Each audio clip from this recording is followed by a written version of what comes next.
2 స్పూన్ల పచ్చిపప్పు, 2 స్పూన్ల మినపప్పు, కొంచెం ఆవాలు, కొంచెం జీలకర్ర, చింతపండు, 2 వెల్లుల్లి రెబ్బలు, 10 ఎండుమిరపకాయలు వేయించుకొని వేసుకొని కొంచెం మెంతులు కూడా వేసుకొని దీన్ని గ్రైండ్ చేసుకోవాలి. కొత్తిమీరని లైట్గా ఆయిల్లో వేయించుకున్నాను.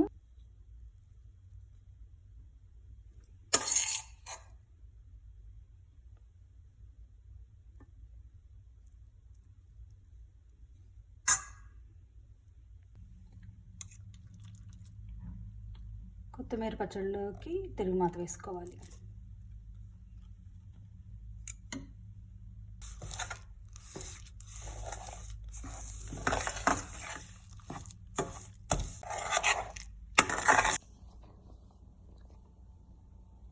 వేడివేడి అన్నంలో కొత్తిమీర పచ్చడి వేసుకొని నెయ్యి వేసుకొని తింటే కలుపుకొని ఉంటుంది.